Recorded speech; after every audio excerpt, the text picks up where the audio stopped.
तुंगभद्रा नाम की नदी के किनारे एक सुंदर नगर बसा हुआ था। वहां एक ब्राह्मण रहते थे, उनका नाम था आत्मदेव। क्या नाम था? आत्मदेव। आत्मदेव नाम के शर्मा ब्राह्मण रहते थे, बड़े ही गुणज्ञ ज्ञानी त्रिकाल संदना करने वाले ब्राह्मण थे, कर्मकांडी ब्राह्मण थे।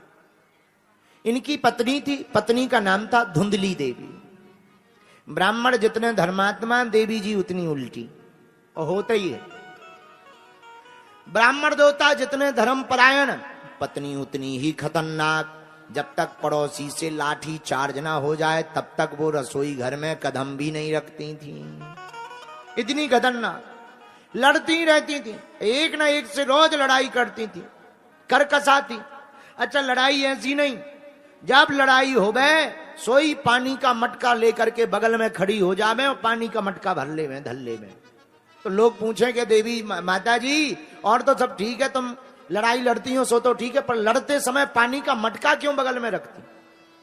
धुंधली देवी ने कहा, वाह बड़े पागल हो, हम जब गाली बकेंगे तो गला सूखेगा, गला सूखेगा तो पानी लगेगा, पानी लगेगा तो पानी पिएंगे कि नहीं पिएंगे? अरे महारानी, पानी अगर पी नहीं घर जाके पी लो, वाह, जब तक अंदर जाएंगे तब तक तमाशा देखने वाले नहीं भाग जाएंगे। हाँ, इसलिए हम पानी पी पी करके गाली बकते हैं। बोलो सीताराम। ब्राह्मण देवता बड़े सीधे साधे, भगवान की बड़ी कृपा, सब कुछ घर पे था। एक ही कमी थी, क्या? कोई संतान नहीं थी।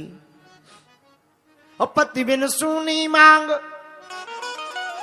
पुत्र बिन है घर सूना। पति के बिना सूनी मांग होती है, पुत्र के बिना सूना घर होता है। किसी भी सज्जन का, धर्मात्मा धनवान व्यक्ति का मकान कितना भी बड़ा हो, धनवान हो, पर घर पर संतान ना हो तो वह धनवान होने का कोई मतलब नहीं है, धन का कोई मतलब नहीं है। संतान को ही वह संपत्ति दी जा सकती है, वरना बाद में तो या तो लट पड़ेंगे या सरकार में जब्त हो जाएगी। बोलो जय बजरंग बली की। ब्राह्मण देवता बड़े हैरान, भगवान की कृपा से सब है, पुत्र नहीं है, संतान नहीं है। लेकिन भाग्य इतना विचित्र, घर में गाय रखी, उसने भी बछड़े देना बंद कर दिए। पेड़ लगाए, फल देना बंद कर दे। अब बड़ी चिंता हो गई, क्या किया जाए। अंततोगत्वा यही मन में विचार आया, मर जाना चाहिए।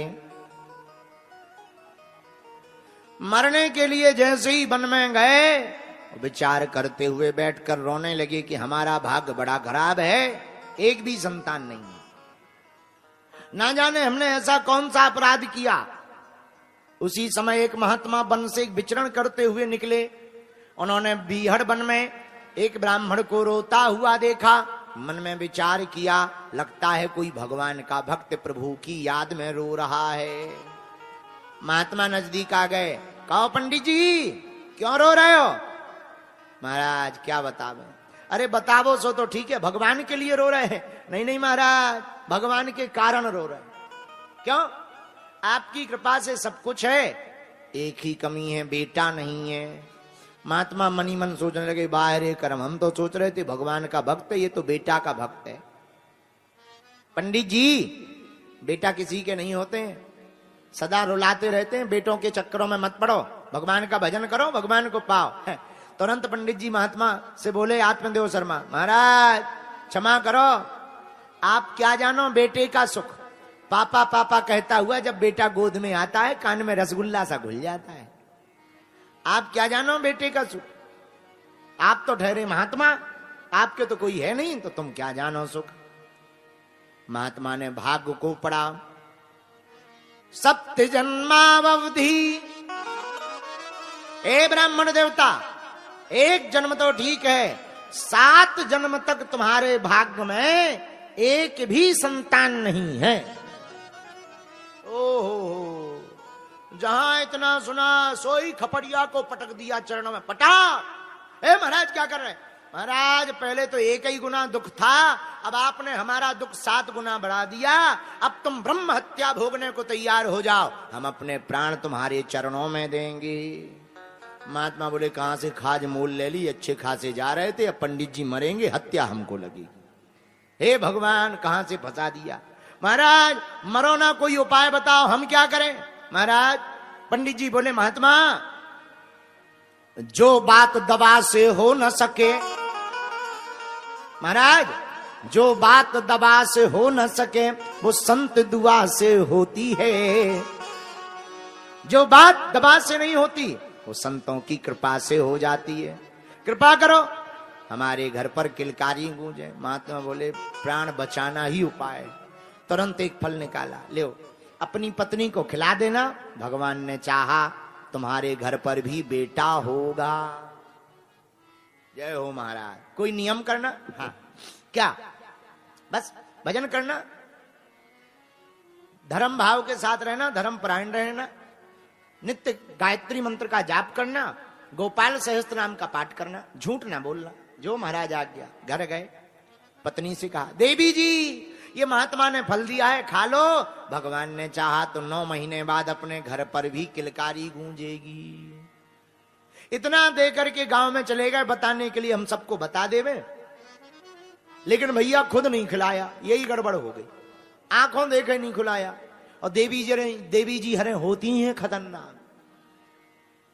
धुंधली ने सोचा महात्मा ने फल दिया, खाएं कि ना खाएं, कहीं ऐसा ना हो हम खा लें और कहीं बस में ना हो जाए।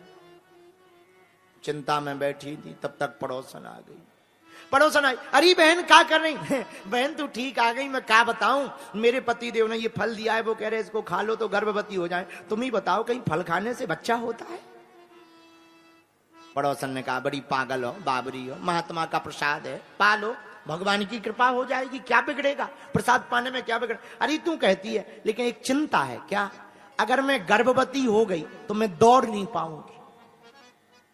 तो पड़ोसन ने कहा, तुझे कौन सा आर्मी में भर्ती होने जाना जो दौड़ लगानी है?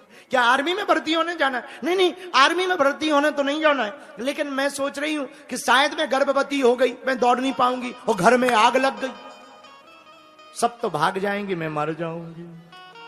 पड़ोसन बोले, ये थोड़ी जरूरी है कि आग लगेगी, ये जरूरी थोड़ी आग लगेगी। तो धुंधली बोली, तू गारंटी ले कि नहीं लगेगी? पड़ोसन ने सोचा, कौन गारंटी ले, कल के दिन यही अपने हाथ से लगा दे गारंटी जीतने के चक्कर में, आफत हो जाएगी। मैं गारंटी नहीं ले सकती। अच्छा चल छोड़, दूसरी बात बता। हमने सोचा है, सुना है, जो स्त्री गर्भवती हो जाती है उसका दूसरा जन्म होता है, बड़ी कुरूपवान दिखने लगती है। पड़ोसन ने कहा, तुझे रूप कुरूप में पड़ना है? अरे ये चक्करों में मत पड़, किलकारी गूंजने दे, भगवान की कृपा होने दे, ये माता पच्ची में मत पड़। नहीं मानी, पड़ोसन भाग गई। लेकिन इतने में धुंधली की बहन आई, उस पर भगवान की बड़ी कृपा थी। धुंधली की बहन 2 बच्चा घर छोड़कर आई थी। एक बच्चा आगे आगे पैदल चल रहा था, एक बालक उंगली पकड़े था, एक को उसने गोद में ले रखा था, एक पेट में पल रहा था। पूरी क्रिकेट टीम तैयार थी। धुंधली की बहन की इतनी लंबी फौज जैसी आई, अरे बहन राम राम राम राम, आजा आजा आजा, अच्छी आ गई। मैं बड़ी चिंता में बैठी थी, मेरे पति देव ये फल लेके आए हैं, वो कह रहे थे इसको खा लो बच्चा हो जाएगा, तू बता मैं खाऊं या ना खाऊं। धुंधली की बहन तो सोचती थी कि भगवान करे इसके कोई बेटा ना हो, ताकि इसकी जायदाद में हमारा 1-2 बालक सेट हो जावे। सोई कान में आके बोली, कहां बाबाओं के चक्कर में पड़े, ये बाबा बैरागी बड़े खतरनाक होते हैं, ना जाने कौन सा मंत्र फूंक के दे दो, ये तू पागल है जाएगी, बर्बाद है जाएगी। क्या करें? एक काम कर, अगर ये असली होगा फल, ये गाय बहुत दिन से बंधी है, इसने भी आज तक कोई बछड़ा बछड़ी नहीं दिया, इसे खिला दो। पर एक बात बोलूं, हाँ, मेरे पति देव बड़े कॉन्फिडेंस में कह गए कि ये खा ले, जय जय है जाएगी, बच्चा है जाएगा। अब मैं उनको क्या जवाब दूं? अरे तू चिंता ना कर, भगवान की बड़ी कृपा है। क्या? अभी अभी मेरी कोख में बच्चा आया है, 9 महीने बाद जो भी होगा सो मैं चुपके रातों रात तुझे दे दूंगी। तू गर्भवती होने का नाटक कर, फिर हमारे पास आ जाना, हम अपने पति का मुंह बंद करवाने के लिए कुछ मनीराम धनीराम ले आना, तू तेरा भी काम बना। ये इसने कहा, ये बढ़िया है। हाँ बहन, वाह वाह वाह, गजब गजब। गाय को फल खिला दिया, गर्भवती होने का नाटक करके स्वयं चली गई बहन के घर।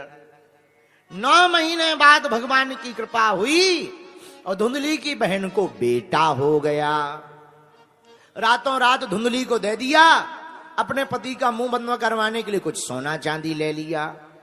ये बेटा लेकर के ब्राह्मणी आई घर पर, महाराज आपकी जय हो जय हो जय हो, भगवान की कृपा से हमारे घर पर बेटा हुआ है। ब्राह्मण देवता बड़े खुश, वाह भगवान की बड़ी कृपा, महात्माओं का आशीर्वाद खाली तो जाता नहीं। तुरंत ढोल नगाड़े बजवाए और 2 दिन उत्सव चला ही था।